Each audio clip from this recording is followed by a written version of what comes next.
What's going on, guys? I hope you're all doing well and staying healthy. Today we're going to talk about what professions new players should be leaning towards when they first start adventuring through Azeroth, so let's get right into it.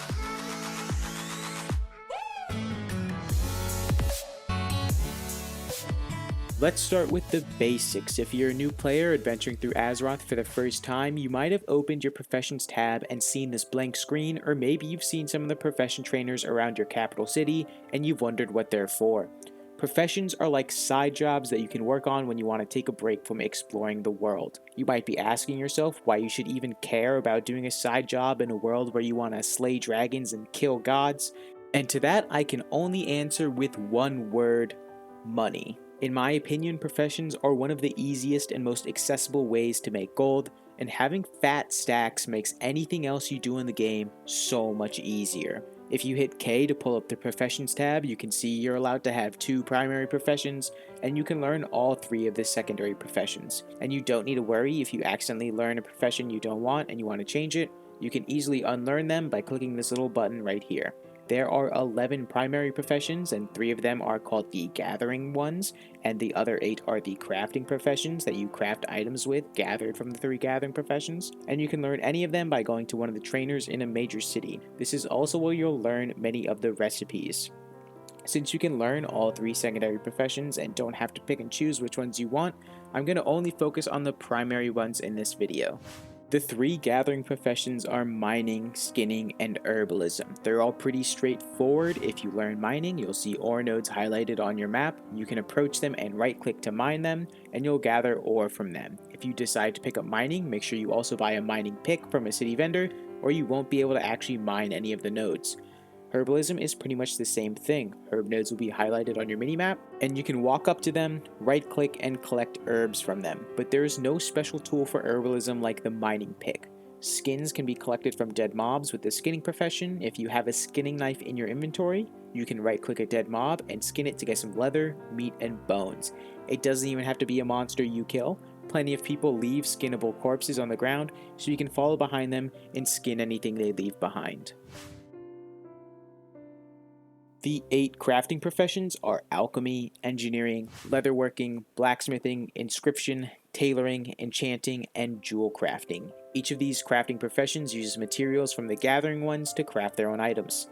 Alchemists use herbs to create potions and elixirs, leatherworkers use skins and bones to create armor and weapons, blacksmithing uses ores to create armor and weapons, engineers use ores to make bombs and gadgets, and tailors use cloth to make bags, bandages, and armor. Some of these professions require extra material processing before they can be used, like jewel crafting, which requires ores to be prospected for uncut gems before they can be cut, or inscription, which requires herbs to be milled into inks, which are then crafted into scrolls and glyphs. Enchanting is a little unique in that it creates its own crafting materials through disenchanting, which can then be used to enchant weapons and armor. Now that you know what all the professions do, let's talk about the best ones for new players. The choices vary slightly depending on your goals. If you want to simply go for the absolute easiest professions that will cause the least disruption to your gameplay while you level, I'd recommend picking up any 2 of the 3 gathering professions. You'll have plenty of opportunity to mine ore, pick herbs, and skin monsters while you quest around the world, and you even get a little bit of experience when you mine an ore or pick an herb, and it's really easy to level these professions up. A downside to this though is that your inventory can get clogged up pretty quickly, and as a new player you might not know how to get bigger bags, so here's a quick tip.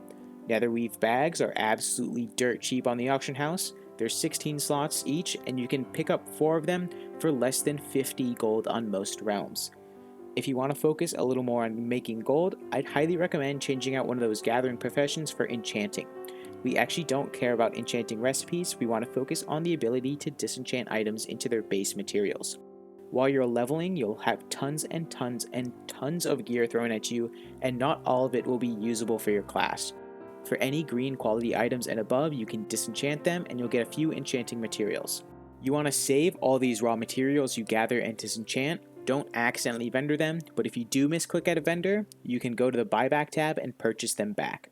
Once you've collected a decent amount of materials, it's time to head to a major city and walk into the auction house. I know when I mention the auction house, a lot of new players get intimidated, but it's not as scary as you think it is, and Blizzard has recently done an entire auction house rework to make it more player friendly.